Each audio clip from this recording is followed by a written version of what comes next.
So हिजो चाहिँ दुईटा म्याच रहेको थियो र दुईटै म्याच चाहिँ काहीँ न काहीँ वान साइडेड जस्तो लाग्यो मलाई चाहिँ हैन, किनकि फर्स्ट म्याचको यदि कुरा गर्ने हो भने Lumbini Lions versus Sudurpaschim Royals हैन, त्यसमा चाहिँ मैले प्रिभ्यू बनाउँदाखेरि चाहिँ म अन्डरडग्स लुम्बिनी लायन्सलाई सपोर्ट गर्छु भनेको, तर लुम्बिनी लायन्सको प्लेयरले धरि आफूलाई सपोर्ट नगर्ने भनेपछि त अब मैले मात्रै सपोर्ट गरेर त कहाँ हुन्छ हैन। र सुदूरपश्चिमको प्लेयर पनि स्टार्टिङमा त्यस्तो खतरा पनि खेलेका थिएनन् हैन, ब्याटिङको टर्म्समा कुरा गर्दैछु म। तर इभेन्चुअली जुन अनुसारले विनोद भण्डारीले एउटा स्ट्राटेजिक टाइम आउट भयो, त्यसपछि जुन अनुसारले कन्भर्ट गरे त्यो एकदमै कमेन्डेबल रहेको थियो। अलिकति ब्याटिङको कुरा गर्ने हो भने डार्सी शट अहिलेसम्म चाहिँ शट नै रहेका छन् हैन, अहिलेसम्म चाहिँ त्यस्तो लेभलको बनाइसकेका छैनन्। लुम्बिनीले पहिलो ब्याटिङ गर्छन्, डार्सी शट 18 रन बनाउँछन्। यदि हाइएस्ट स्कोररको कुरा गर्ने हो भने लुम्बिनीको लागि क्याप्टेन रोहित पौडेल, र मैले पहिला पनि एउटा भिडियोमा यो भनेको थिएँ कि जब मार्क वाटबाट चाहिँ नेपाली प्लेयरले के सिक्छ र जबसम्म चाहिँ नेपाली प्लेयरको स्ट्राइक रेट भनेको T20 मा 110, 105,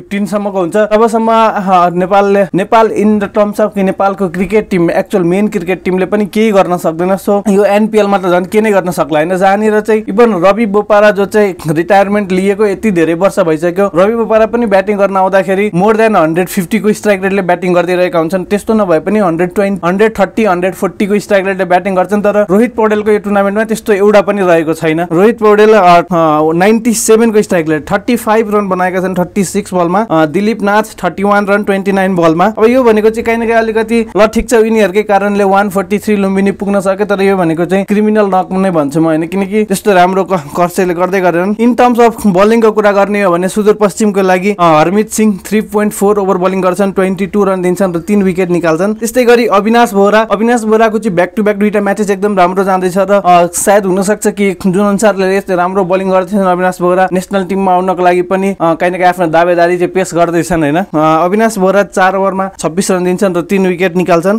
त्यसै गरी हेमन्त धामीको पेस चाहिँ रहेछ है, मैले यो चाहिँ स्पिडोमिटरमा हेर्दाखेरि 135 क्लक गरिरहेका थिए, 138। अलिकति कुनै बेला हुन्छ नि प्लेयरहरूलाई अलिक बढी जोस आउँछ, त्यो बेला चाहिँ सायद 140 क्लक गर्छन् होला जस्तो लाग्छ मलाई। अहिलेसम्म चाहिँ मैले हाइएस्ट भनेको 135.67 यस्तै टाइपको देखेको थिएँ हैन। हेमन्त धामी 3 ओभरमा 28 रन दिन्छन्, 2 विकेट निकाल्छन्। स्कट कुगलाइनले पनि 1 विकेट निकाल्छन्। रन चेज गर्न आउँदाखेरि सुदूरपश्चिम रोयल्स एउटा 1 विकेट चाहिँ छिटै जान्छ हैन। 10 रनमै जोस ब्राउन चाहिँ आउट हुन्छ, 9 रन बनाएर। सुदूरपश्चिमको जब स्कोर 10 रन हुन्छ, जोस ब्राउन चाहिँ आउट हुन्छ 9 रन बनाएर हैन। र विनोद भण्डारीले चाहिँ सुरुमा एकदम स्लो खेलिरहेको थियो हैन। एक टाइम यस्तो थियो कि 29 बलमा 28 रन टाइपको खेलिरहेका थिए, तर जुन अनुसारले विनोदले पछि कन्भर्ट गरे हैन, सिक्सेसहरु लगाए। लास्टमा 49 बलमा 69 रनमा फिनिश गरे, 140 प्लस को स्ट्राइक रेट हैन, अलमोस्ट 141 को स्ट्राइक रेट छ।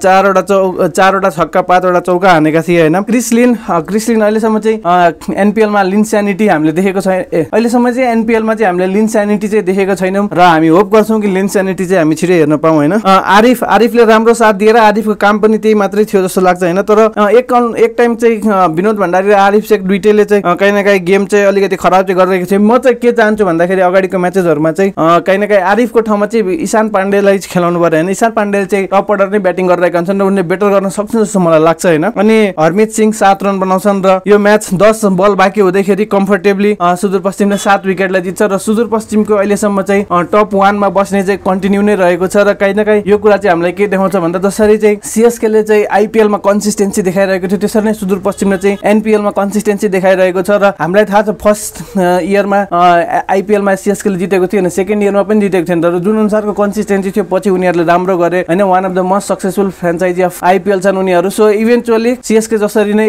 सुदूरपश्चिम रोयल्सले पनि राम्रो गर्छन् होला।